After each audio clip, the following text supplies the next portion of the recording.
We now have people marching in America and elsewhere in the West calling on Hezbollah to murder Zionists. And there's, it's just disturbing footage. Let's have a quick look.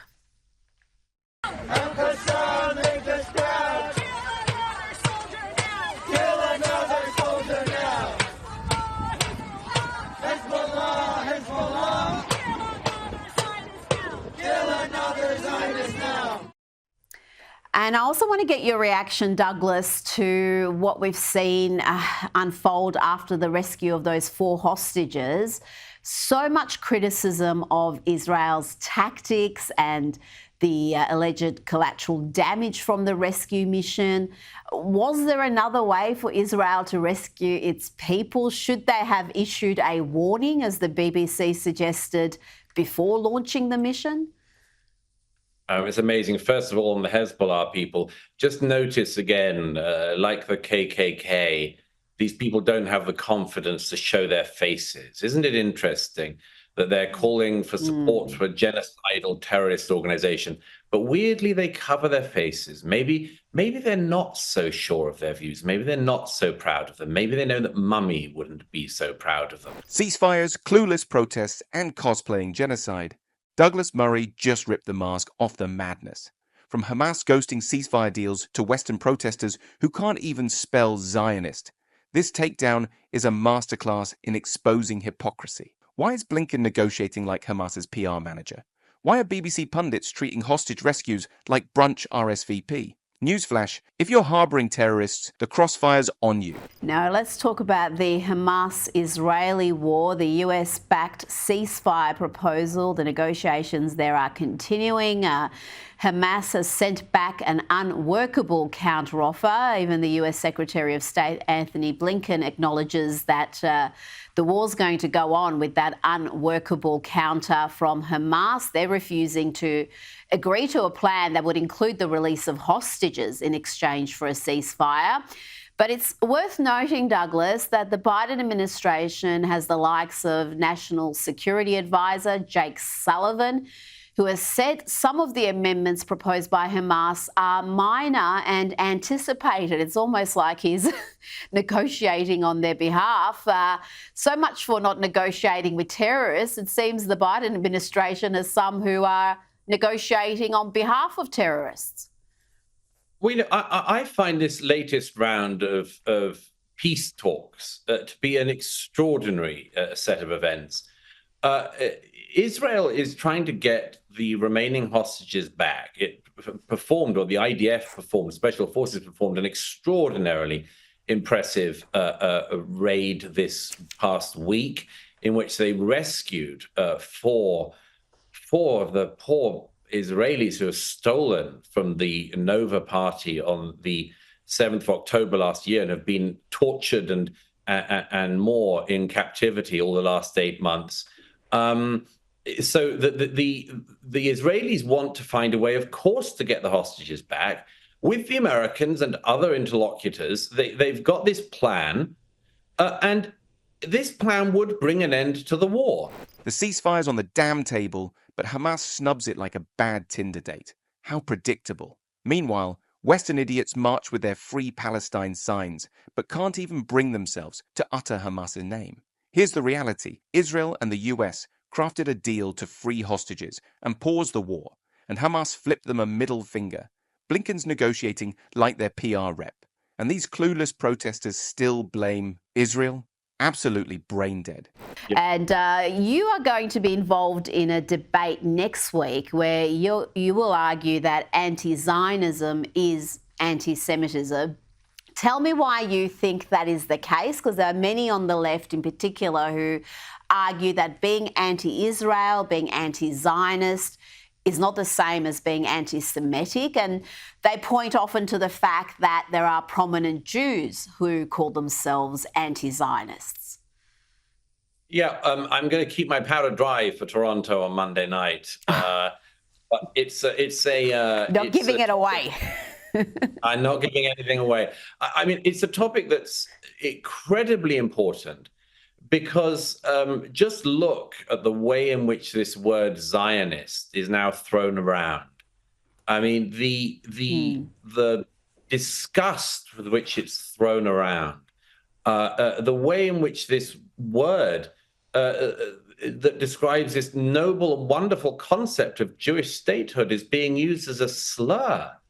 And, as I say, once again, and I've seen it myself, saw it recently in Australia, in Melbourne and Sydney, you had protesters screaming about Zionists. Zionists, do they know what they're talking about? I don't think so. I do want to set the record straight on some of that.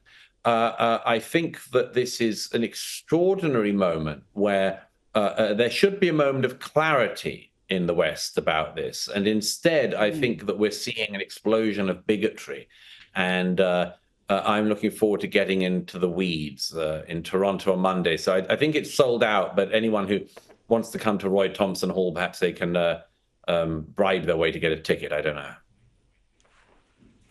Well, I pity whoever is facing you in this debate. You're not a man I would want to be having a all-out debate on, particularly on an issue like this, because I know you're passionate about it, and the debate is timely. Anti-Zionism isn't just criticism of Israel, it's morphed into a fancy disguise for old-school Jew hatred. Know how you can tell? The word Zionist is spat out like a damn insult by people who can't even define it. They're not debating borders or policies. They're targeting the very idea of Jewish self-determination. Funny how no one screams about Pakistani nationalism or questions Italy's right to exist. It's selective, it's vile, and yeah, it's anti-Semitism in hipster clothes. Because we now have people marching in America and elsewhere in the West calling on Hezbollah to murder Zionists. And there's, it's just disturbing footage. Let's have a quick look.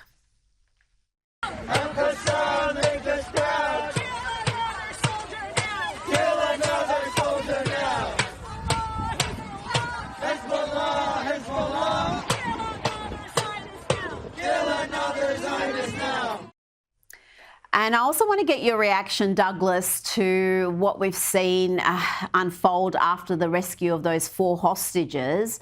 So much criticism of Israel's tactics and the alleged collateral damage from the rescue mission.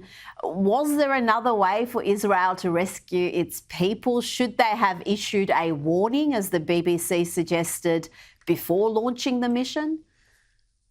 It's amazing. First of all, on the Hezbollah people, just notice again, like the KKK, these people don't have the confidence to show their faces. Isn't it interesting that they're calling for support for a genocidal terrorist organization, but weirdly they cover their faces? Maybe they're not so sure of their views. Maybe they're not so proud of them. Maybe they know that Mummy wouldn't be so proud of them. Who knows?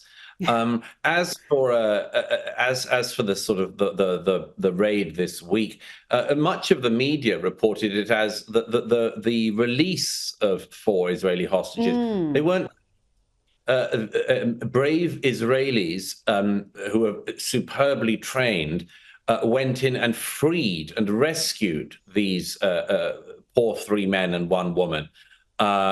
And the reporting on this has been absolutely despicable. You mentioned the BBC journalist who asked an Israeli official why they didn't give an advance warning of the raid in Gaza.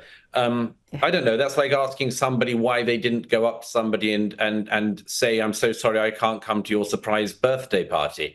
I mean, the whole point of a raid like this is that it's a surprise, and the reason is that if you'd have given advance warning to Hamas in Gaza, then the hostages would most likely have been killed or spirited away to a tunnel that Hamas has built at all of our expense in the West. I'm stunned, as I've said to you before, Rita, the simple lack of empathy with the situation that the Israelis are in. They have more than 100 hostages still held by Hamas and Islamic Jihad and terror groups and journalists and others, so-called journalists in Gaza. They want to get the hostages home. If Hamas wanted to end the war, it could end it tomorrow by handing over the hostages. Israel found the opportunity to get 4 of the hostages out. They were being harbored in civilian homes. in a civilian area. And there is a war going on there. And, the people who say, there was collateral damage, there were people killed, innocent people killed. I wouldn't believe the Hamas figures, by the way, and those are the ones that most of the media have run with as ever. But even if any innocent civilians were killed, obviously that's sad. But the problem is that it's almost like there's a moral lesson in this. Don't kidnap people and hold them in your house. If you're harboring hostages in your house and get caught in the crossfire, guess what? That's on you. The BBC asking why Israel didn't send Hamas a save the date for the raid is next level idiocy. It's a hostage rescue, not a brunch invite. And the masked morons calling for Hezbollah to kill Zionists. Yeah, they'd rather hide their faces than let mommy see their genocidal cosplay. Pro tip, don't kidnap people. Problem solved. So any thoughts on what Douglas just discussed? Share them in the comments below. And don't forget to like, subscribe, and hit the notification bell so that you never miss any of Douglas's debates.